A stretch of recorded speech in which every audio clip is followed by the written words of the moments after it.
Hey, folks, welcome to the Intrepid radio program with me, your host, Scotty Roberts. Yes, it's Monday evening. It's not a weekend, but it's been one of those days. So today is going to be a fat tire type of show. Pardon me for a second. Welcome to the program. Ah, oh, that's good. I accidentally cracked an Angry Orchard, which is apple frou-frou beer. And I took a swig out of that 2 minutes ago and I went, blah, because I hate those. So I had to go get this. That's why I'm a minute late. So, welcome to the program. This is the Intrepid radio program right here on the Odyssey Radio Network. That's ODYSY1.com. Come on over and see all the goodness. It's Odyssey Radio. And also, that's for those of you watching this in archive. This is a live stream on my YouTube channel. That's youtube.com/Mr. Scotty Roberts. For those of you who are somehow magically hearing this, not YouTube channel. So I have quite the thread going on over at my Facebook page. I'll tell you all about that in a minute. Excuse me. There might be a little bit of that tonight because I'm drinking beer. And hey, everybody. Teresa Dantone, good to see you. Welcome. Doug, Iowa, Matt, and the Meatballs. Hard cider. I'm not a big hard cider drinker, so it didn't do much for me. Doug Stack, good to see you.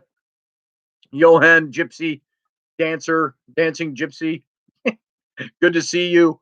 And who else we got in here so far? We got Matt Finn, Master Finn. Good to see you, brother. Take her out, Master Finn.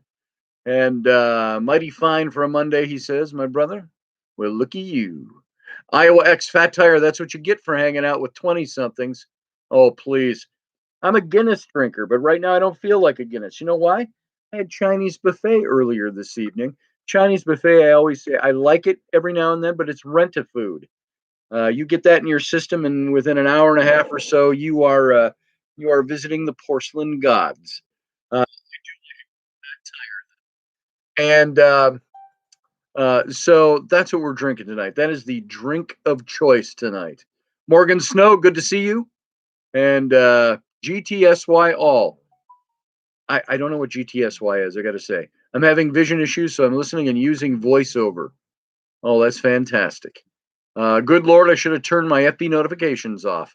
Yeah, mine still are pouring in. Steve, good to see you tonight. I'm going to start by telling you a little bit about. Wait a second. There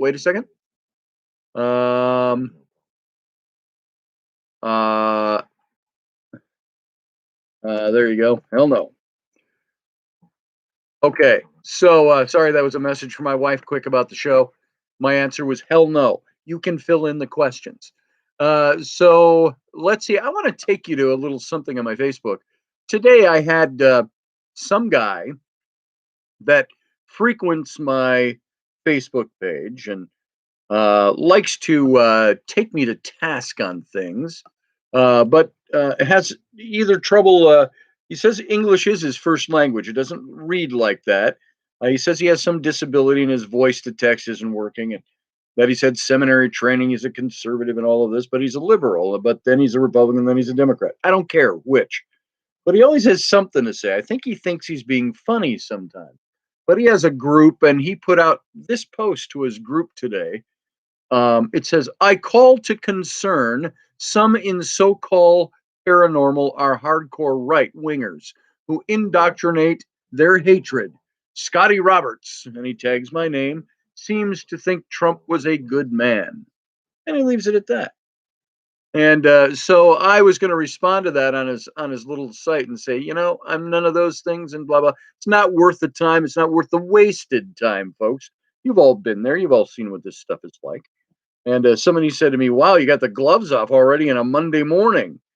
And I said, you weren't my gloves. But I addressed this guy and I said, just for the record, this is so you all know, and you've all heard this on the show. You all know where I stand politically. And I said, just for the record, since I'm blocked from responding to this one, I'm not right wing, nor am I hardcore about that which I am not. Nor have I been indoctrinated into hatred of any form. But hey, Those are fantastic bits of propagandist rhetoric. I am conservative with a healthy dose of libertarian, however, and a constitutionalist, making me more or less a Jeffersonian liberal. I belong to the self-acclaimed common sense party, if you will. I find it interesting that you've made sure I am unable to respond to your silly post, but congrats on alerting the world to your point of view. And so we got all kinds of, a few comments were coming in on that. And I thought it was rather silly, the whole thing. And sometimes you just like to say something to put somebody in their place. And it's like, in other words, hashtag shut up. And excuse me. Hey, Michelle, good to see you. I saw McFreezer in there. So McFree, good to see you. She's up in my neck of the woods, guys, in Wisconsin, where I live. But by the way, I am broadcasting you from a what would you call it? A misplaced studio in a misplaced foreign land. So you got to put up with that for a little bit more until we get a little more set up over here, which is hard to do sometimes. There's just not time in the day to do it all. So I've got to reconfigure some programs and so on, and then we'll take guests and it'll look better and all this. We're at a weird angle even tonight and stuff like that. So let's just leave it there. So an undisclosed location from a makeshift location in a makeshift studio. And so those of you who are joining us new or listening new or watching new, this is not what we normally look like. This is just where we are at the moment. So Teresa at the liquor store, don't need to go to the woods, says Morgan Snow. So I have no idea what the context is with that, so we're just going to let it go. Joshua Free, good to see you. And maybe it wasn't Michelle. Maybe it was Joshua Free somebody was talking to. Joshua, welcome to the show. I haven't seen you before. So it's good to have you here. And if I've seen you before, sorry, but I forgot you. So I'm glad you're here. Just looking at things. Howdy, anybody that I missed coming in, says Steve Clark. And I say the same thing. If I missed you coming in, howdy. And that's howdy from a Kansas dweller. Let it go, says Johann Dancing Gypsy. Anyway, I read you that post. Well, I had a good friend of mine from my festival days kind of came up with his own alternative post to that, and it was rather comical. And he said something to the effect of, let me find it here. I know that I have commented on it. And Doug Stack and those of you who've seen it, it may be something that you were seeing along with me. But it was very interesting. My friend Scott Livingston, he said this in response to all that in his own post. Fine, he says, after a day being harassed by Scotty Roberts, I'm going to go grocery shopping. I'm hungry, so this may take a while, and yes, I may come back with more Little Debbie zebra cakes than are good for me. But it's all Scotty's fault. And I will block him from responding to this so he can't spread his extreme right-wing lies. So that was my friend Scott Livingston. And Matt Finn says, I feel like I'm in a high school locker room. Did you hear what he said? Who said what? What did I say? Scott Livingston went on. I responded to him, and he said he's going grocery shopping. I said, remember, lime-infused tortilla chips. Don't forget. And he replied to me, got it. You want the usual salsa? I mean, no, shut the hell up, Roberts. That's the green bag, right? And I said, blue and green, salsa with the pineapple bits. Well, then everybody starts coming in and like mine, and they all start talking about it. Let's see. Tim Dennis. Some of you may know Tim Dennis from Darkness Radio. Tim Dennis came in and says, you don't grocery shop? What do? Forage berries, leaves, mushrooms, and other edible things off the forest floor. And there was a sub-thread to that. And then my own beautiful, lovely, immaculate, wonderful wife comes into this thread. Guess what she had to say? Now I'll read it to you, so you don't have to guess too long. Yes, if we could see ourselves as others see us, Johan, that would be amazing. But it comes down to sometimes I don't care. So Rainey says this. If you want to vent more and talk crap about that Scotty Roberts, bring your snacks over to my house. I got stories to share. So that's what Rainey said. Well, Scott Livingston replies in all caps, road trip. Doug Stack, our very own Dougie Stackius in the chat room. He says, I'm on my way from Louisiana with snacks right now. And I said, I hope you all break out in hives eating your gluten-free snacks. And Doug says, love you, Scotty. Scott Livingston says, you're just jealous. And then another friend of mine, Mark Lazarchuk. He is a good friend of mine from the festival. He's a great businessman, doing very well for himself with his businesses. He says, can anyone show up for this? He says to Rainey. And then Scott Livingston says, you have to have treats or be naked.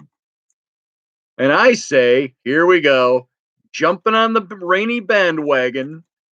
And Mark Lazarchuk says, done and done. Doug says, well, she is more attractive than you at this point, and she can fix cars too. Bonus. Mark says, at this point, says to Doug. And then there's several more points, and of course, gifts. It's a trap, says Scott. And Lazarchuk says, on my way. And I said, you look so good in a Speedo. I said, because you posted fat guys jumping around in Speedos. Mark's not fat, by the way. Doug says, I'm just being nice. I ain't going down to Brokeback Mountain. That shit ain't right. That shit ain't right. And it goes on and on. Scott says, Mark, are we going to bring Mrs. Lazarchuk? No reason. Just curious. Rainey said, yes, bring snack or be naked. LOL. I said, see what happens when I leave for a month? And Doug Stack says, we'll get Field Guy to watch the kids. Wow, we party.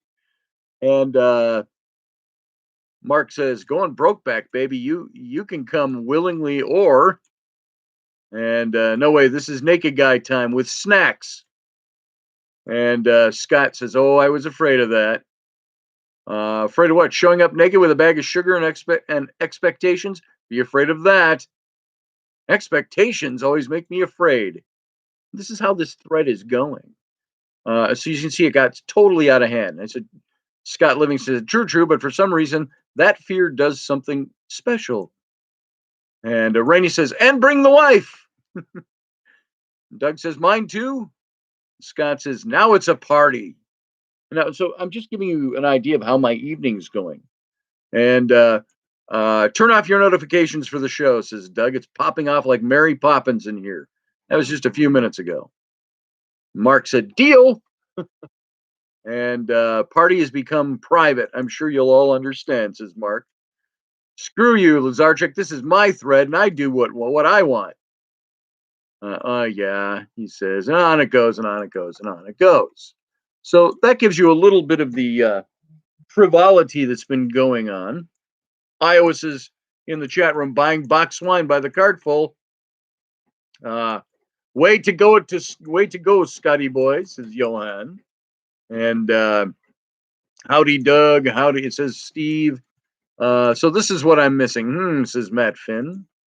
I was on the Rabbie Burns Bridge. I saw his cottage. Boom, says Johan. How you feel? I've been without a ride for almost a week, says Barbie D. Barbie, I'm sorry. An instantaneous entendre came to my mind. You're talking about something totally different. I apologize. So anyway, that's the nature of the night. Hence, it is a fat tire night. So here's to you guys. There it is. Hey, Delaney, good to have you here. Hi, chat, everybody says. That always reminds me, the guy, Lemony Snicket, you know him, he wrote the series of what was it? Unfortunate Events, that series of books. And then they did, of course, a series on it on Netflix or HBO or something. And he wrote a book that my kids love. It's called The Dark. And it's about a little boy, Laszlo, who goes to bed and the lights go out. He's afraid of the dark and his night light goes out and he goes out and he talks to the dark. He says, I would come to the top of the stairs every day and look down. That's where the dark lived during the day. And he always came to the top of the steps and he yelled down the steps, says, Hi, Dark. So that's what I think of when you say things like that. So that's what's going on over on the no oxy tonight. We need a tight ship, sir. No oxy tonight. And frankly, I'm fine. I'm just a little woozy. I've been that way all day today. And then I had Chinese food and too much of it, some sushi, which is Japanese food, and um, not so hot this evening. But I'm going all right. I'm doing all right. So I just thought I'd have a beer. I wanted water. We're all out of bottled water here in the camper. I don't want to drink the camper water. So I got me some water. And Scott Allen says I once traded a case of Fat Tire beer for a sweet ski jacket with a great liner. Wow, that's a good deal. Gotta like that. See, I like this. I'll drink this before I'll drink Heineken or Miller Lite. Like I say, I have a hard, fast rule about beer. If it's yellow and you can see through it, you shouldn't drink it. And that's my rule for beer. Barbie D had Chinese food also. Barbie D, can you attest to the fact that Chinese food is rented? It is not. It is not eaten. It is not for nutrition. It is rented, and that's it. Yeah, Iowa X says that's your water. That shit will kill you. Wasn't that like an old W.C. Fields line where he says, "We were lost in the jungles of Afghanistan for 3 weeks," whatever the time period was, and he says we were forced to live off of food and water the whole time. Meaning they ran out of alcohol very early. Let's see. Delaney needs some oxys. Chronically burned from the inside. That sucks, Delaney. I'm sorry for you. My doc gives me oxys whenever I need them because I don't need them that much. I had a bottle left over from my heart surgery where they gave me a bottle of 30 of them when I went home. And I had those for like 2 years. And then I ran out as my hip got worse and I got my hip replaced. They gave me another bottle of 30. And that lasted me for about 2 years. And because I only take them when I need them. And Sean Bowden had chicken pot pie. Doug procured the moonshine for when you and the boys come over to my house. All right. Shiny. So, Zorg. Who is Zorg? Did I miss a Zorg? Howdy, Zorg. I missed somebody coming in. So, welcome to the show. If you're new here tonight, meatloaf and mashed potatoes for my dinner. That sounds good. Right now, food doesn't even sound good. And now I hadn't eaten all day. I just forgot. I was doing other things. And I forgot to eat breakfast. And then I wasn't hungry at lunch. And then we ended up, we had clients we were meeting at 5. We met with the clients, looked at their whole house, their roof and everything. Somebody flipping a house that had its roof destroyed and stuff. And then we had about an hour to kill before our head of one of our crews came over. And so we went and got quick Chinese. And it's just like, gee. Sean Bowden, I don't usually take pain pills. I don't take aspirin, for that matter. I just don't. I don't like pain pills. I've taken Percocets and other things, and when they give them to me at the hospital, I'm like, I don't like them. They don't make me feel good. But every now and then, I take an oxy at bedtime. Helps me sleep when my chest was hurting or my hip was hurting, mostly my hips. And so there it is. Zorg, hello. How you doing? And Joshua Free is in the phone with Josh. Oh, is that Michelle Canham Free? And she's on Josh's phone. Maybe that's what it is. So there you go. So that's all the lead up to absolutely nothing. Remember last week, Pete was in here with me. And he's sitting over there. He's playing his video games right now. We're going to get to this in a little bit. But we said, send us an email and we'll choose the 5 top stories of what you do with millions of dollars if you won it. And that, of course, excuse me, I'm going to do that all night because I'm drinking beer. That was on the heels of the big win with the Powerball. And now I haven't bought a Powerball ticket in a long, long time. And of course, you can't win if you don't buy a ticket. My wife and I, when it would get high, we'd every now and then, the number, every now and then we go out and buy a ticket or two and see if fortune would be in our favor and win the lottery. And so I had asked you guys to send me emails or messages about what you'd do if you won the lottery. Nobody sent me any messages. What's with that? I chide you now. I suppose you figure you're going to talk about it in the chat room, so there it is. So, on this whole thing of what you'd do if you'd win the lottery, Pete's going to come in a few minutes. We're going to talk about that as soon as he's free. And so we're waiting on him a little bit. And he's not going to come in visually. You're just going to be able to hear him on here. And so I've got some other things to talk about regarding winning lotteries. And right now, the Powerball, in case you don't pay attention, is at $90 million. And so if you have, what is it, 5 numbers or 6 numbers? 5 numbers plus the Powerball or 6 numbers plus the Powerball? Can't remember. So, yeah, you need a lightning strike. Boom. Ain't that the truth? And so it's at $90 million. If you took the cash payout on it, which who wouldn't?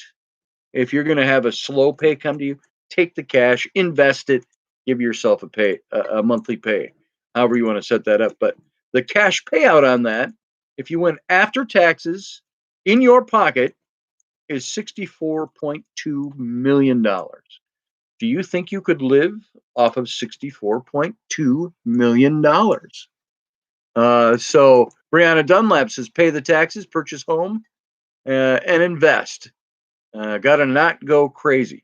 I hear about all these lottery winners. There's all these articles that come out in the last few years about how lottery winners and where they are today. And they they have all these sad sob stories about how lottery winners wasted their money, have nothing left, and they're in worse shape than they were before they started. That to me is a person who doesn't know how to invest their money and make it work. I can tell you what, if I had $64.2 million in cash, I'd put at least to begin with half of that in savings, and the rest I would do other things with. I'd set up accounts for my kids for when they're a certain age, 18 or 21, that they get their share, however much that will be a piece. We would buy our land, we'd buy our house, we might build a house for my mom and Rainey's mom, stuff like that. We would do those things. Get a couple of new cars, have a nice house and live life. Probably go traveling a lot more, stuff like that. What would you do? Steve says, fix my farm, put a little aside for fun, and the rest donate to cancer research. There you go. There's that. You can donate that money. You can do lots of things with it. I tend to be very selfish in that regard. I would say the first charity is going to be my family. And my family is going to be very taken care of. And then, we'll do some other stuff after that. I have a couple of different companies I would start, a couple of different projects I would finish that would employ people and do something cool. I think I mentioned this the other day, the Globe Theater project that I was working on about 12 years ago. That was building a replica of William Shakespeare's 1599, being the year, Globe Theater in London. And I wanted to work at rebuilding a replica of that. We were working at getting investors and setting up a whole thing, and we came pretty close at one point. Then the whole, it was longer ago than that. It was 13, 14, because the bottom fell out of the market for a while there, and everybody backed off from investing. So that was going to be a place that would employ hundreds of people, put on shows. And as a matter of fact, you can go see that little project. There's just a shell of a thing up there right now. I got to see if it's even available still, or if, because I've shifted things around on my website slash clients. I got to see if this is even going to come up. Nope, it can't be reached right now. Oh, I typed it in wrong. Maybe that'll help. Let's see if it's even there. Hang on, and you can take a look at this if you want to. Nope, it's not there because somebody had hacked into my website and I had to reload the whole site, but none of the side folders are loaded back up yet, so you can't actually see it. So skip that. But we were working on this project and we called it The whole site was going to be out at our ranch, and it was going to be the Globe Theater and cottages that we put up for people to stay in. It was going to be a corporate retreat site, horseback riding site, all of these kinds of things. And we called it Ballyglenmorrow was the name of the place, and with the Shakespeare's Globe Theater. And so we came not that close to having that done. We actually had a guy, an investor, that came through a good friend of mine who worked for an investment firm that was going to come in and put in, I think it was $21.3 million to build this place, the whole place. And but he wanted 85% of my company to do that.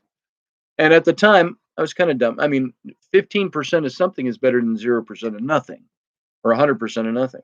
So I turned him down. That was back in 2008. And so we never did put that place up, but it's still on the back burner. That's one of the things I do.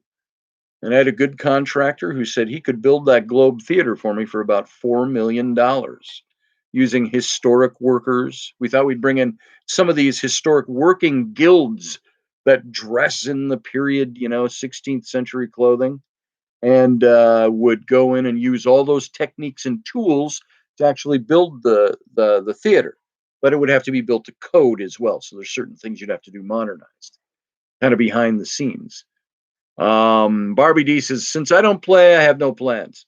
Yeah, well, we don't usually. I don't think I bought a lottery ticket in 2 years, but I might buy one. I'll get one. You can't win if you don't play, they say. And so I may get a ticket, and we'll see what happens.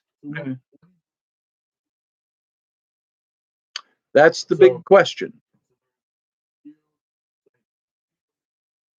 Can you all hear Pete okay? We've got about a 30-second delay, so it'll take a minute for people to answer that. You can hear Pete talking.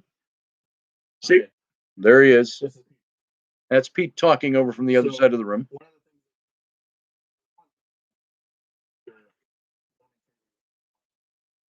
Yep. That's right. Yep.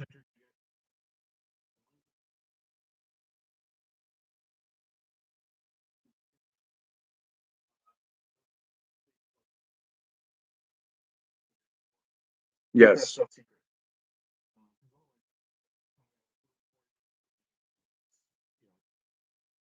There it is.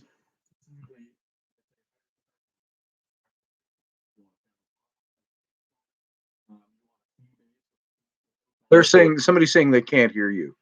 Some people heard him the other day. Can you not hear Pete at all, folks? He's over there listing a bunch of stuff. So, because we don't have mics set up, studio mics set up, maybe we'll have to do it. I can, no sound, Pete. You can't hear him at all. One word here and there. So, there you go. He's just going to go back to his video games, and I can pass on some of what he said. So here, hold on a second. Let's see what we can do. Yeah. Oh, okay. Oh, yeah. This is something Pete sent over on his phone. He says, let's see, how far back does that go? It's blah, blah, blah. Just what to do before claiming your prize. Here you go. All right. Number one, if you happen to win the lottery, let's say you went out and you, okay, no audio on the second party. Sorry, guys. Sorry, Zorg. We don't have the studio mic set up in here yet. Like I said, in a makeshift studio, in a makeshift setting for a little bit here before we get all set up again down here out of state in Louisiana. And he says, so there are things you should do. Let's say you go out and buy a ticket this week and you win the $90 million or even a portion of that. There's all kinds of hypotheticals. So let's just stick to the jackpot. Let's say you win the jackpot and you win $90 million, $64.2 million after tax goes in your pocket. That's your spending money.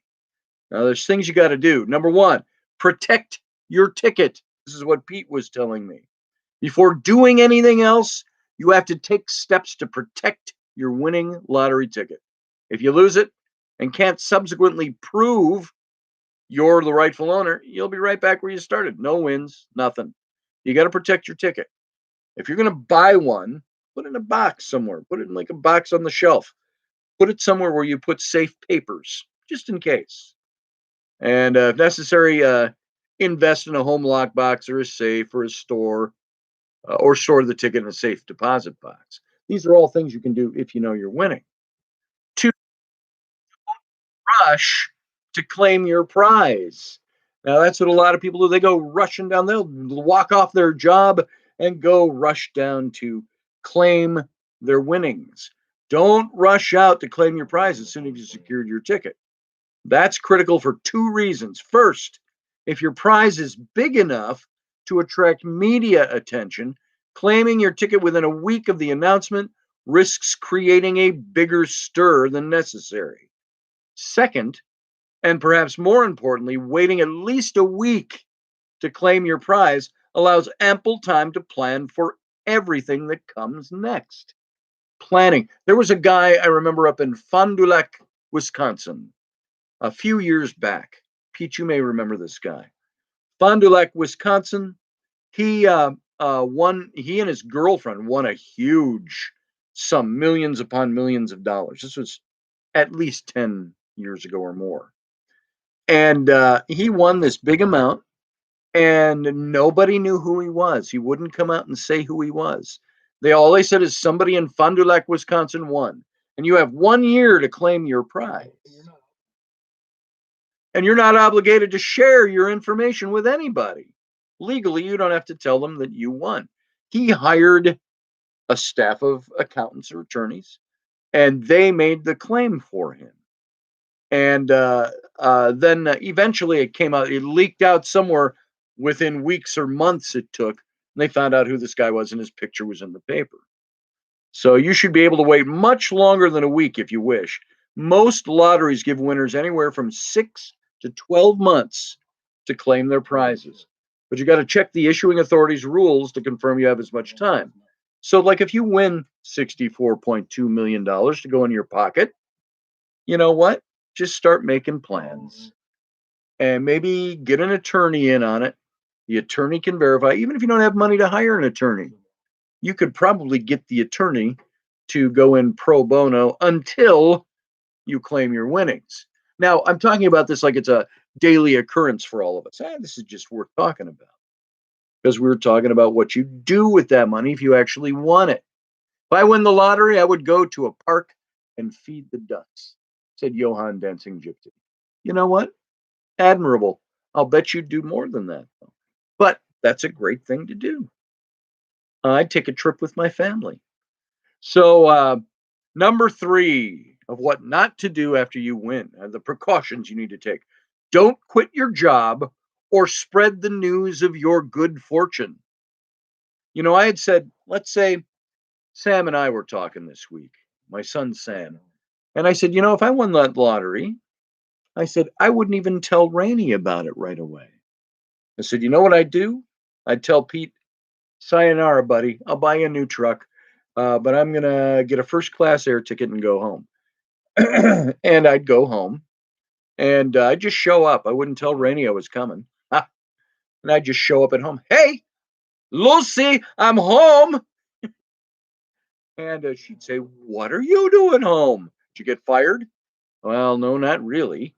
And then I'd tell her, we're going to hire some movers. Oh, better yet, we're going to hire some people to pack all of our shit over the next month or so, and we're going to take care of business. As tempting as the prospect is, the period between the realization that you're holding a winning lottery ticket and the day you actually step up to claim your prize isn't the right time to quit your job. In fact, you shouldn't tell anyone other than your immediate family, aside from children who are likely to brag, until the check's cleared and the money's in your account. Least of all, don't tell your coworkers. The last thing you need is for your boss to begin looking for your replacement on the assumption you've checked out and will soon depart for good. Anyway, there's a small chance that you're mistaken about holding that winning ticket. So perhaps the date is wrong, you misread a crucial number, whatever. I got to tell you, before I made any claims at all to anyone, I'd be double checking that number over and over. It's like looking at a pregnancy test strip. You want to look at that baby over and over again and maybe get even a second opinion on it. All right. Next thing you do, hire professionals. Now, that's if you win. Now, those of you who don't buy a ticket and aren't worried about it, ankles and hips JoJo, says Amanda B. I have no idea what the antecedent of that comment is. I'm just going to take it at face value. Ankles and hips JoJo. There you go. Anyway, I don't know where that came from. I'll have to look back at it. So now, if you have to hire professionals if you want. You probably aren't a tax attorney. Now, I have some friends who are. As a matter of fact, I think who was it that told me that they were a tax attorney it's one of my clients here. I thought it was somebody I talked to in the chat room. So you probably aren't a tax attorney, a family planning attorney, or a licensed accountant. So when you win a lottery jackpot, you need to surround yourself with these 4 types of people. Now, again, this isn't like the things we talked about all last week where you look at yourself psychologically and you try to figure out things. And, well, here's a list of 7 things you need to do. Everybody needs to do them. Well, this is very specialized. If you won the lottery, do these 4 things. 1, hire a tax attorney. 2, hire a family law or estate planning attorney who specialize in customing estate planning documents, wills, trusts, prenuptial agreements, blah, blah, blah. 3, a fee-based and fee-only financial advisor, sworn to act as a fiduciary, acting in your best financial interests, not theirs, preferably with experience managing significant wealth. And then hire a certified public accountant, a CPA, who helps wealthy families organize their finances and guide you through what's likely to be a very complicated annual tax preparation process. So there you go. And Amanda B says, buy an island. Yeah, Amanda. Where? In Australia, off the coast of Scotland, off, I don't know, the east coast of America. Where would you buy your island, Amanda? Fruit and vegetable island, actually. There you go. Fruit and vegetables. Coconut trees, banana trees, things like that. Set up your own coconut oil processing plant. Those don't have to be big, by the way. So if you feel uncomfortable about any advice you receive, get a second opinion. Even if you have to pay by the hour for professionals' time, you can afford it now. Remember that? So the pro tip, if you are hiring a financial advisor to guide you through the important decisions you're going to have, check out Smart Asset. That's a little plug for their company. Answer a few questions, see if a list of 3 vetted advisors in your area. So now, a 5th thing you should be doing, change your address and go unlisted. Could you imagine once the world around you, people who know you in your circles, people you don't even know, are going to come out of the woodwork. So once you claim your prize, you won't be able to avoid folks with their hands out. You're going to hear from people who you haven't even thought of in years. Distant cousins, long lost friends, college roommates, even coworkers from 5 jobs ago. Not to mention investment advisors and lawyers of questionable ethical mooring. And though it won't prevent the deluge, taking steps to lower your profile will make it a bit more manageable. So you should, 1, immediately change all your phone numbers associated with your immediate family to new unlisted numbers, while your old phone number will still be visible online. Now, some people might say, well, what if I want those people to know I'm enriched and I'm here to help them? Well, you know what? Like Steve said, he would donate to cancer research. You go to those people. You don't want all of those people deluging you. Pete just said, I have a list of friends whose houses I'd pay off. Same here. Yeah, and they wouldn't come to Pete, but Pete would just do it. That's the way Pete is. That's something I've learned about Pete. He's a big-hearted guy. He's an ass, but he's a big-hearted guy. That one's for you, Pete. And so I'd buy Matt Finn a Facebook account. It says Doug Stack. There you go. Yeah, we give Matt Finn enough money so he had time to comment on Facebook. I've been an asshole my whole life. No one would be stupid enough to ask me for money, says Iowa X. That's you and I have to meet. I got to meet you face to face one of these days, Iowa. Let's see. You also need to completely delist your address. It's a difficult process due to the vast numbers of websites with publicly available contact information for United States residents. But you can make it more difficult to turn up a casual search by switching your primary address for all correspondence, including bills, to a post office box. And I guarantee you, if people can't get a hold of you by phone or email, you know what they're going to do? They're going to be knocking on your door. There's going to be people, if you're worth millions of dollars, you can say that you haven't seen in a long time, that might come, hey, Scotty, I haven't talked to you in a while. I could sure use your help. Your heart goes out to them. You probably got the money to do it, but you're going to be absolutely deluged with this. Anything that's difficult, you can pay people to do, said Pete. And that's for sure. You're going to be in a position to do that. So change your email address, deactivate social media accounts, yada, yada, yada.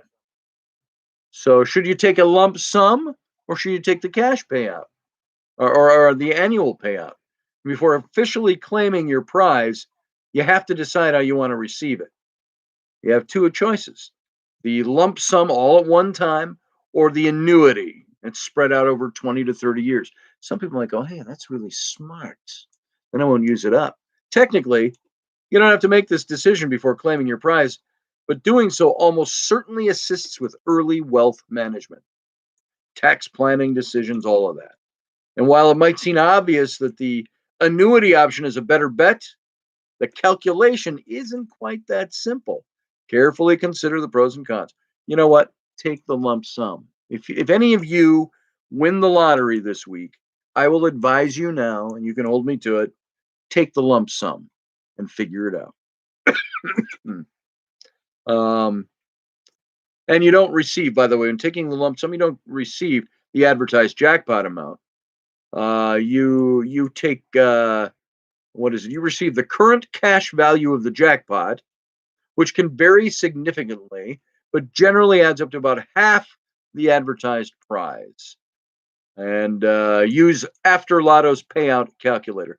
Calculate the state specific lump sum and annuity payouts after taxes and all of that. And there's the lump sum. There's all kinds of pros and cons, risks of management, taking the long-term payout. We'll just avoid that because none of us will do that. None of us should do that. Let's see. What to do after claiming your prize? After claiming it, choosing your payout method, you're ready to execute the plan you've hopefully put in place ahead of time. And what that looks like depends on the plans you've made, but it generally involves the same basic steps for everybody. 1, consult with the professionals you've hired. 2, pay off all your debt. 3, start an emergency fund. 4, put money away for retirement. 5, diversify your investments. And by the way, if I won $64.2 million in my pocket, am I going to worry much about retirement? Maybe not. But I think it's a smart plan. I've always said loosely, if I should ever win the lottery, I mean, it's a long shot, but you think about it, If you're going to fantasize about how to spend it and what the things you'll get, why not fantasize about how you'd manage it? And I've said I would manage it by probably taking half the amount, whatever I got in my pocket, take half that amount, stick it into long-term investment in the bank. Something you're not going to lose, but something that might pay you a little higher yield. And if you figure, what's Pete, the average payout on a regular investment bank account is what at best 2 to 3% per year. He's in his game. I think it's about, let's use the low figure of 2%. What's 2% of $1 million? 20,000. That's right, isn't it? Yeah, $20,000 is 2%. So if you put $1 million in a bank, just a regular old bank account for a year, you'd earn $20 million of interest if you hadn't touched that money. Now times that by 30. So let's say you put 30 million in. So and you get two $20,000. It's 20,000 times 30, guys. 20,000 times 30. 6 million?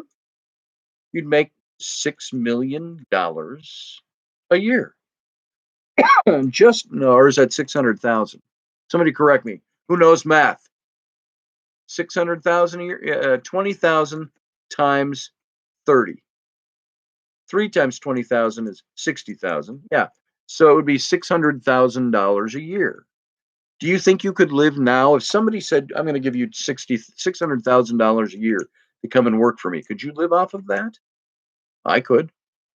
So if you've got $600,000 interest per year off of money that you're not touching, say you won that $64.2 million bonus jackpot. You put half of that, $30 million in the bank, even just on low interest yield banking.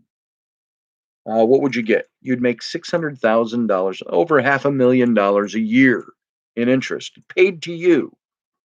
And now take that as compounded interest, $3,600,000 the next year, 31.2 million the following year, and it just keeps multiplying.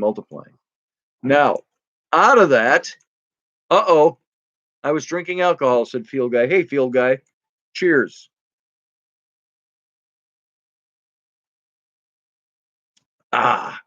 So there you go. And so you got 600,000. Yeah, Brianna, thank you. I screwed up. I don't do math. What, do I look like a mathematician? I'm a doctor, not a mathematician. I'm an artist, not a mathematician. I told that to somebody the other day in a very serious setting. I said, I can't figure that out. I'm an artist, not a mathematician. So happy birthday. It's Field Guy's birthday. My middle stepson keeps saying, Pa, that I have to play the lottery in order to win. I said, dang, so that's why I haven't won yet, says Steve. Bingo, there it is. And I'm like, every now and then when you see there's a big Powerball or something, and they announce somebody in Wisconsin has won the Powerball. I look at Raina and go, did you get a ticket? She goes, no, did you? And I'm like, no. So that's why the central banks control the world governments. They want us to live in a society that relies on debt. Ain't that the truth? Wouldn't you like to live debt-free? What's wrong with making enough money to go out and say, I'm going to buy my house with cash? Because most of us can't do that. Most people can't get a mortgage for cash. Hey, Michelle, good to see you. Thank you. Thank you for the 600K. And it would be nice to pay for everything in cash. So Doug Stack says, I'm never going to comment again. Johan says, if I give away my last 50 cents and I die because I gave away my last 50 cents, I would die happy. Maybe. That's a noble thought, Johan. I think sometimes we have all these noble, let's call them mental memes that we have. It sounds so pretty, but is that the reality of the way things would work or should work? Can we be altruistic to a fault? Yeah, I think we can. So I'm not criticizing your what you just said, Johan. I'm just saying we think that way, but it doesn't always work that way. Steve says, I was in West Virginia for two weeks, got back home, and friends there called and asked if I'd bought a ticket because someone won the lottery there. And there you go. That happens. So debt is the way banks make profit, not paying interest on savings. Bingo, Matt. Doug says, I'll be debt-free with a good amount left over as soon as my money comes in for my settlement. Boom, absolutely. The tax on 600,000 is 183,000, Zorg said. So, you'd only have about 400 and whatever that is, $7,000 off that $1 million each year without compounded interest. So, um, we were figuring like the insurance company. We're looking at an area like this that's devastated from the hurricanes down here and rebuilding. We're saying, how can the insurance companies afford to pay out that much money to everybody? When you figure an average $40,000 a roof and get repairs times hundreds of thousands of homes, how can they afford that? Well, we sat and calculated, and somebody else calculated the amount of money that insurance companies make off of your monthly payments is astronomical. They can afford it. Let's just put it that way. 417,000, Scotty, says Doug Stack. There it is. They increase rates nationally, says Matt. So I'm not catching all the comments, but I'm trying, folks. So Sean Bowden says, I don't really want to be rich. I actually enjoy my life now. And you know what, Sean? It's not my goal to be rich, like the filthy rich, and I have a 200-foot yacht and things like that. It's not what I'm after. I am after an enjoyable, fun, adventurous life. And if I could say I could be debt free, and or I wouldn't have to work a job for a living. If you could have your job be your enjoyment, the things that you do, it's like me. I do art for a living. I enjoy that. Down here, I'm working for a living for someone else, doing things I don't do normally, but I'm doing it to make a living. And you do those things. I'm doing it to get ahead. Wouldn't it be nice to say, I don't have to strive to get ahead. I have to strive to better myself. I have to strive to see the world. I have to strive to raise my kids the right way. That there are things to strive for if you didn't have to always struggle and worry about who's going to pay the electric bill next month.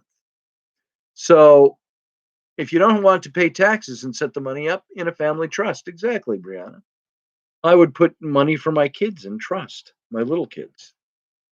I'd probably give money to my other daughters who have a business and are doing very well for themselves.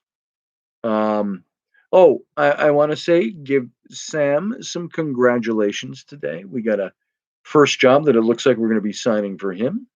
And he's going to do very well with this. So keep thinking of Sam in your thoughts. I want to see him get ahead. I want to see him make his way in life. I want to see him enjoy what's going on in life. And if you got to work hard to do that and get there, and then keep working hard after that, all depends on what you set yourself up to do. So Johan says, is all the material things you desire in this life worth dying for? Snap. No, hell no. That's like the biblical parable of Jesus. There was the rich man who was getting richer, and he says, so I'm going to build myself new barns, and I'm going to do this. And if we're in modern day, I'm going to build a new house, build a new factory. I'm going to buy new cars. I'm going to enjoy my wealth. And then how did the parable end? Take care, fool, for this night your soul is required of you.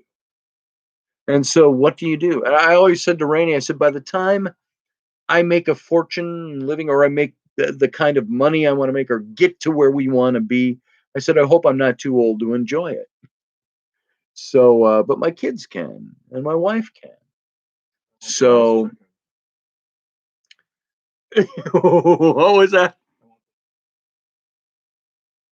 Pete said, I want the last check I write in life to bounce. So, that's like the guy who, so I'm trying to remember the way this joke flows as I tell it.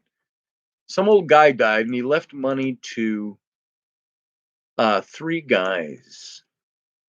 And what was it? Oh, I can't remember it. The punchline goes, though, the money that was there, I wrote a check and put it in his coffin. So I don't know. It was something about how to distribute his money. So anyway, you keep your eye out, though. I didn't see that Field. Keep your eye out. I didn't see what Field said. But by the way, I just want to say, because I thought somebody said something about Ted Cruz. Somebody said Cuz. Matt said Cuz. And out of the corner of my eye, I thought I saw Cruz. I just want to say Ted Cruz going to Cancun during a frigid week in Texas. I don't care. You know, they can make all the fluff out of that they want in the news. It's because he's conservative that they make all the noise about that. Ted Cruz isn't the governor of the state. He's not in charge of anything down there. He's a legislator. And if Ted Cruz go, hey, I'm getting out of Dodge before everything freezes over this week, get out of Dodge. Anybody who had the chance to do that did it. I don't care if you're a senator. I don't care if you're a factory worker. If you could get out of Dodge before you experience the worst freeze in 30 years, see ya, sayonara. Good on Ted Cruz, I say. Ted Cruz, thumb your nose at him. So there you go. I think the YouTube gods hate me, says Field Guy. I'm sorry to hear that, brother. No luck with his channel. What's going on with your channel? So he may have said so, and I just missed it. Did they get your channel or just mirroring you? Okay, now I got to see what he said. I got to go back. I'm scrolling back. You don't have to repeat it. They keep giving me strawberry daiquiris at this bar for free, says Field Guy. And I just ate 5 pounds of food. Nice. I missed what you said about your. Hey, Ron Frisbee. The amount we pay in, and when we do make a claim, they raise the rates. Ain't that the truth about insurance? I just told one of my clients yesterday. I said, you know what? I said, the insurance companies are all like this. When they're wanting you to buy insurance, they go, you're in good hands with us. Forgot the part of, until you have to make a claim. Then we'll work any way we can to not have to pay that claim or pay as little as we can. That's how they make money. That's how they stay in business. I get that. So the only thing Ted Cruz did wrong was apologizing to the liberals. Spot on, Sean Bowden. If I'd have been Ted Cruz, I don't care about politics. I don't care about what the hell ever. If they were criticizing me for going south for a few days when it was icing over, I'd say, hey, fuck. But that's me. I don't know. Maybe that would get me more votes than capitulating. But I don't know. Who else do you think left Texas during the ice storms, the snowstorms? Probably a lot of people who could. So, and what would it have done for Ted Cruz to have stayed in Texas? Oh, he should have stayed there. He's the senator. Well, what would he have accomplished? I'm curious. What did those people criticizing him think Ted Cruz could have done for the 3 to 4 days that Texas was buried in ice cold? Nothing. The state was shut down.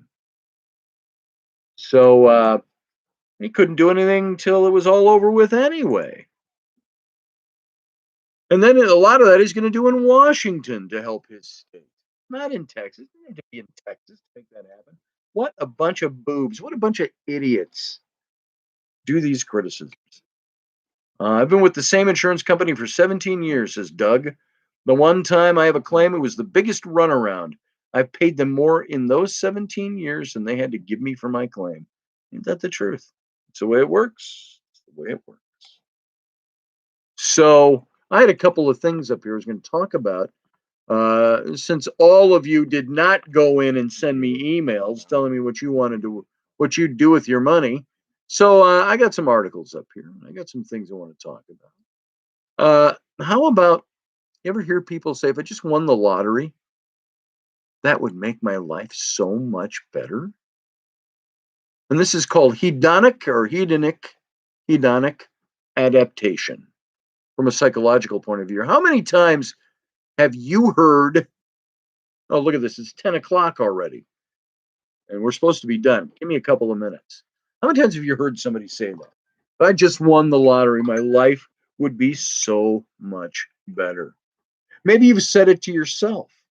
Maybe you've thought of all the ways that winning the jackpot will improve your life forever. No more stress about money. No more concerns about having too little to deal with. Rest and relaxation forever. And I want to explore that, the reality that's associated with winning the lottery. How holding on to such hope could actually be a little hazardous to your happiness. So, in this research on happiness that's out there, academics have extensively studied lottery winners, their findings. It might surprise you what they've come up with. One study that had, and by the way, I'm one of those guys who said, if I could just win the lottery, that would make life work the way I want it to work. I wouldn't have to borrow any money. I wouldn't have to look for investors for a company. I wouldn't have to do blah, blah, blah, blah, blah. Take out business loans, whatever. I wouldn't have to pay a mortgage for 30 years. I wouldn't have to do this. I wouldn't have to drive a junker around because I can't afford a new car. Whatever. You say all my problems would be solved with a little money. And and I've said it on this show before. I agree with the old adage, money does not buy happiness. That's that might be true to a certain extent. I have modified that by saying money, the lack of money, sure buys an awful lot of unhappiness. When you have lack of money, you have a lack of the things that make our society move forward. Money makes the world go round, as the musical Cabaret said. Money makes the world go round, the world go round, the world go round. Liza Minnelli back in the day, in the late 60s, early 70s. And that's very true. Money makes the world go round. Now, you could have no money and go live off the land. You go chop down trees, build your log cabin, fill in the gaps with mud, and chop wood for the winter and plant your crops and have a cow or two so you have milk and meat and go hunting for your meat. All of that stuff sounds great and fanciful. But how many people have the opportunity to be able to do that in modern society? Our society, our culture exists when you have money to be able to make it happen. Why do you think so many people are scrambling for an increase in the minimum wage, which, by the way, wouldn't do anything better for our economy? It might help somebody temporarily. It ain't going to work, by the way. That's another show altogether. We won't get into that. So everybody wants a little bit more because if you're making minimum wage, which was never meant to be a job that would pay for your whole family to live, working that job and striving and coming short all the time, never quite ever making ends meet all the time, robbing Peter to pay Paul, barely making it, barely making. You have your fun times. You have your cookouts in your backyard. You do things. You go to the lake, the beach in the summertime with the kids. You do your stuff. You can't really afford a big vacation. You can't ever afford to go to Disney World. Oh my God, no. Unless you get a credit card, you put it all on credit and pay for it for the next 2 years. You can't do those kinds of things on most people's average salaries. So I will say the necessities of life and all of that, and I'm not even looking at the chat room, so I don't know how you guys are reacting to this, but the necessities of life, while money doesn't buy you happiness, the lack of happiness can certainly be purchased, or the lack of money can certainly purchase a lot of unhappiness. And I agree with it. The lack of happiness is homemade, said Joshua Free. I absolutely agree with you. But you know what that is? Happiness comes out of finding contentment. But what about most people who have a lack of? And that lack of makes life always anxious, always stressful. Not always anxious to keep up with the Joneses, maybe always anxious because, oh, we live in a rental place and they're constantly threatening to not renew our lease. And if they do that, then you got to come up with thousands of dollars to be able to move to a new place. So all of this lack of money can create an awful lot of unhappiness. So you can find contentment in there. You can find ways to live, be happy in your heart and soul. So money does not buy internal joy, internal peace, but it can purchase you a little bit of happiness, a little bit of freedom from anxiety, especially in our society. Power is the real root of all evil, says Johann, dancing gypsy. Money can only buy you power. And there is that. I agree with you. Boots of another color. That's Michelle undercover. Iowa says, who'd want to go to Disneyland? I've been to Disneyland. My kids want to go to Disneyland. Maybe on an esoteric or a politically philosophical level, I wouldn't want to go to Disney World. Do you know what? Iowa, you may have missed this. My daughters, who really capitalize on the Disney dream with their business, Mermaid Tales. They make dreams for people, and they're big Disney fans. And they go down to Disney World all the time. They take their employees. They don't have many of them. They have 5 or 6. They take them every year down to Disney World on the company for a weekend at Disney World. My daughters, just as many of you already know, my daughters are taking our whole family to Disney World in September. That's what, about 10 months away, 9 months away, something like that, 8 months away, something like that, whatever. It's February, almost March. March, April, May, June, July, August, September, 7 months away. Now, they've already prepaid for the trip. They've already sent us, and I remember because Matt Finn was looking it up with me, the hotel on site where they're putting us all up. They've already purchased our airline tickets and sent them up. We've already got our airline tickets for September. And they're just hoping COVID's going to be a little more under control by then. That's why they pushed it out so far. And so I had promised my kids, my twin daughters and my son, Sam, when they were little kids. I said, one of these days we're going to go to Disney World together. And I never could do that. We just never got to the place where I could spend $5,000 bringing the whole family to Disney World. I could have bought an $89 a night, in those packages off-site and stuff like that, and you could go, but you're paying a hell of a lot of money to get in. Buying any kind of souvenirs is out of the question, or food. My daughters are just covering the whole thing. And so that's going to be neat. Disney World's pretty cool, says Matt Finn, but I'm guessing they're part of the cabal. I'm guessing your guessing is right, Matt. So I want to see the new Star Wars park. And so do I, Scott Allen. I think that'll be fun. The only thing I've ever done at any Disney place, I've been to Disney twice.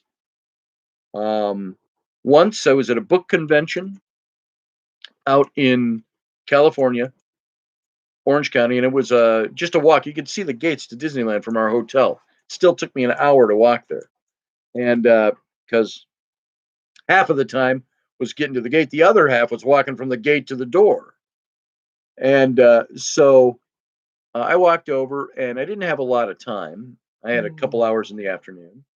And of course, it was packed. It was in the summer. And I went and I stood in the Indiana Jones Adventure, whatever it's called, line. It took an hour and a half to get through the line. And I rode on this ride for less than 10 minutes. And it was really kick-ass. It was cool. But that's back in 1994 was when I was there. Then 3 years later, I was interviewing as a creative director for the Big Red Boat, their internal ad agency for the Big Red Boat cruise ship. And they put me up at one of the hotel cottages on site at Disney World. And I walked through the park to get over to the offices in the park. And here I am. It's July again, and it's 310 degrees outside and high humidity and dew points. I'm in a suit and tie, and I remember a dark suit and tie.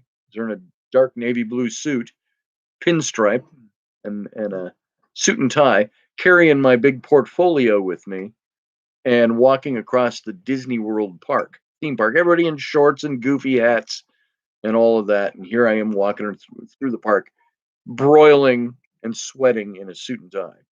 So those are the only 2 times I've been to any of the theme parks.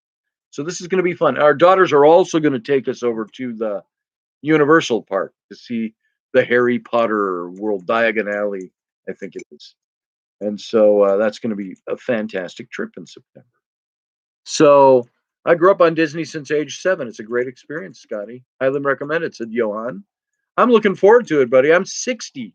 It's going to be my first time going just to enjoy it and have fun with my family. And I know if Audrey were here, she'd be telling you, she knows that's her happy place. I think she lives around the corner from Disneyland in California. Um, so anyway, all of that, I was saying, I'm talking about the things that make us happy and so on. In the long term, most people who are respondents to this particular um, not quiz study that was being done are back to the level of happiness they report prior to hitting the jackpot. These are the people who it's reported that multiple times.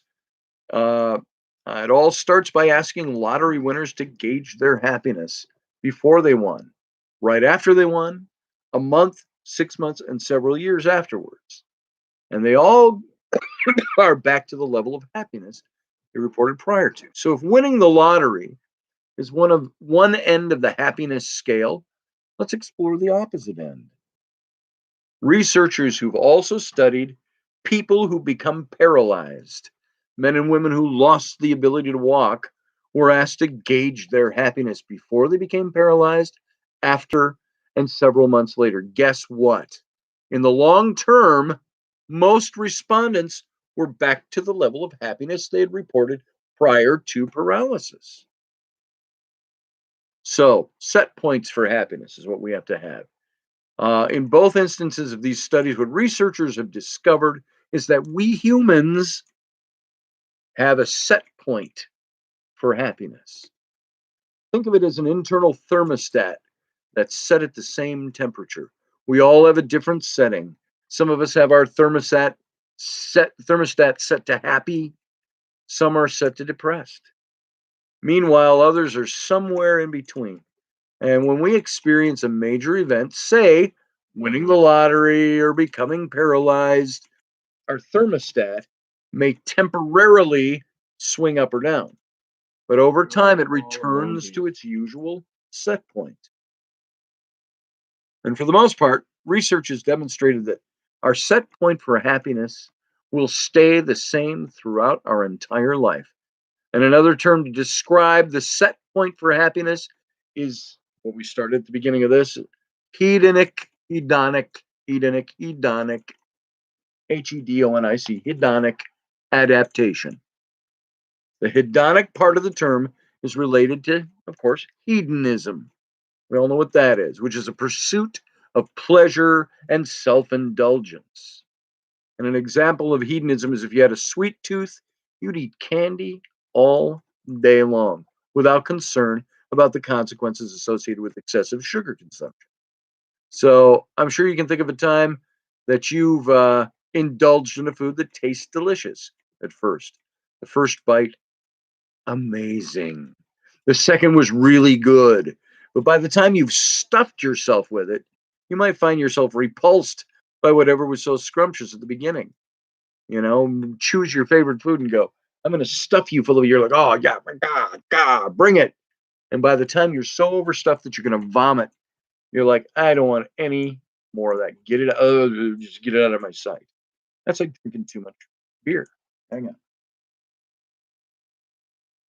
It's really good at the beginning.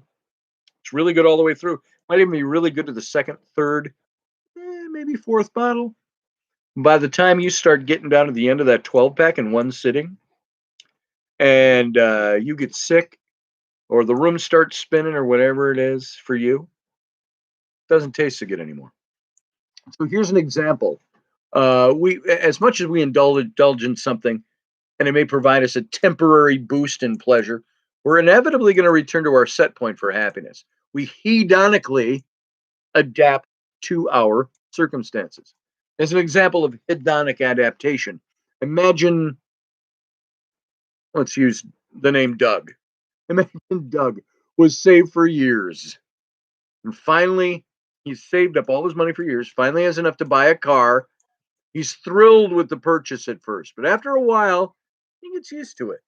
His car didn't make him any happier over the long term because he reverted back to his set point of happiness. So Doug then sets his eyes on an even better car.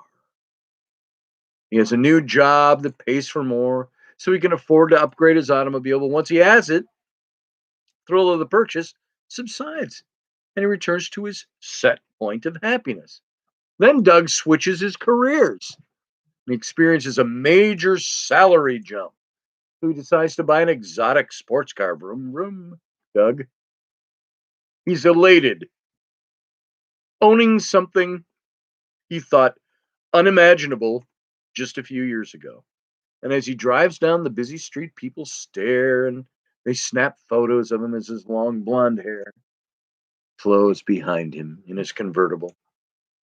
And as he drives down the busy street, everybody's looking at him. But just as took place 2 cars before, he reverts to his set point of happiness. Until that is, he experiences the temporary thrill of his next automobile purchase. So you might think Doug would be pretty silly for endlessly seeking the next big ticket item. But I'm sure you can identify to a time in your life, and thank you, Doug, for letting me use you for that example. Um, you can look back to a time in your life when you envisioned having something in your life, be it a spouse or a mate, a soulmate, a house, whatever, this or that, the other thing. And when you envisioned having something in your life, whether it be a job, a relationship, a house, or the latest electronic device, and you thought about how happy you'd be once you had it, what the Doug example illustrates is that what scientific study has backed up is that whatever we acquire, we eventually revert back to our set point of happiness. In other words, we experience hedonistic adaptation. Our happiness doesn't change. So the key is enjoy the journey, like Johan has been saying. He'd go feed the ducks. What other people have been saying. Enjoy the journey, not just the destination. If hedonic or hedonistic adaptation means that our happiness will remain the same no matter what we accomplish, does this mean that accomplishment and goal setting are pointless? No. I'm a strong believer in goals. And I think we should set and accomplish personal and professional goals. But what the set point for happiness teaches us is that getting that new job, buying that new house or car, getting that man or woman that you want, embarking on that new relationship may not make us any happier. Thus, rather than focus on the end goal, we should work toward enjoying ourselves every step along the way. That way, if we don't make it as far as we initially envisioned, we know that we enjoyed the process. And also, by understanding the role of hedonic adaptation in our lives, we can use this to determine whether setting a particular goal is worth the time and the energy required. Perhaps we'll buy a less expensive car or a smaller home if it means a lower monthly payment. After all, the stress associated with being saddled with a big monthly bill may not be worth what you want, what you're seeking in the long run. The elation of the purchase is going to be temporary. This is why, for me and my wife, we've kind of said, I would love to have a certain house. It's a certain size, a certain amount of rooms and some land and so on. And we've really come to the point of saying, you know what? We want to build this container home. Costs half the amount of money. We can make it look as good as we want. We can put it on some acreage. We can do some of the things we want to do. And that's what I want to do. I want to enjoy life with that rather than saddling ourselves with a mortgage that's twice or 3 times the amount. And all of this thing I'm talking about here, this happiness adjustment, it's like my mantra. What is life about? Is life about getting the next big fix for our happiness? Because our set point for happiness never changes. We get elated and you get back in, it settles back down. The idea is, like I've said a million times on this show, 20 years from now, you'll regret more the things you didn't do than the things you did do. So cast off from the safe harbor. Set your sails to the trade winds. Explore, dream, discover. Life is about being enjoyed, not constantly working for the next thing that's going to elate you for a short period, then put you back to your happiness set point. So by using the set point of happiness as our guide, we realize the importance of enjoying every moment of our journey toward goal accomplishment rather than delaying gratification until we reach the goal. We realize that reaching a goal will most likely not make us any happier, and thus we reevaluate our priorities. And lastly, we use hedonic adaptation as a guide to determine how we want to spend our time, our money, our energy.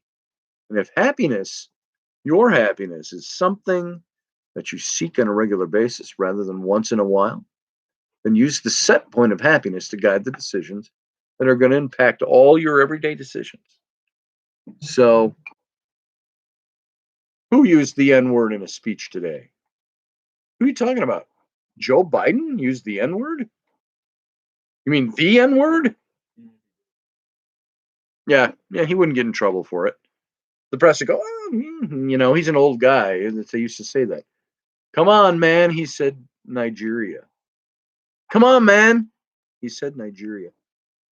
Oh, wow. Did he accidentally use the word?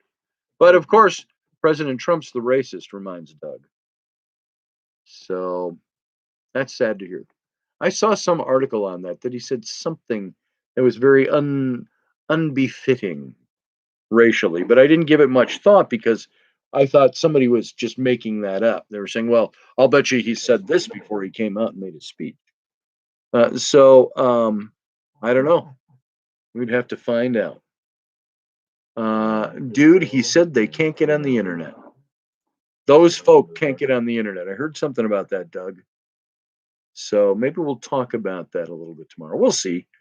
So I don't want to get deep into politics. It might be good to talk about some of this stuff as it relates to how we are affected by daily stuff in society and the big lie of politics. So maybe that's a good thing to talk about.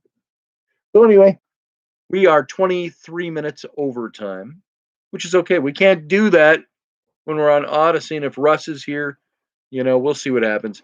It's different when you have an hour show and you can do an overtime and run over. But if I was given a 2-hour slot, every day I'd be like, oh my God, I got to talk for 2 hours. I got to figure out how to fill that time. So, and that happens even on this show sometimes. I'll go, oh my God, I don't know what I'm going to talk about tonight. So come on, man. Uncle Joe's just talking, says Iowa. I agree. Human beings are guided easily. Very true. I'm going to have to see that YouTube, man. Thanks for putting that link in.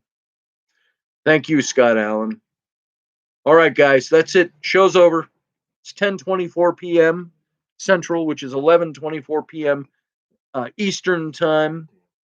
And it's, what is that? It makes it 8:24 left coast time. So there you go. Wait, we're playing this Biden clip right now in the background. Oh, that's it? That was a slip of the tongue. He says, I'm eager to hear what you have to say. Yeah, no, that wasn't it. So thank you, Joshua Free. Thanks for being here. And 2 more hours. Yeah, right, field guy. The only way I could do a 2 or 3 hour show every day is that this was my profession and this is all I did. Then I could dedicate the time to making it happen. You know what? I'm going to make you a promise right now. I'm a promise, and mark my words.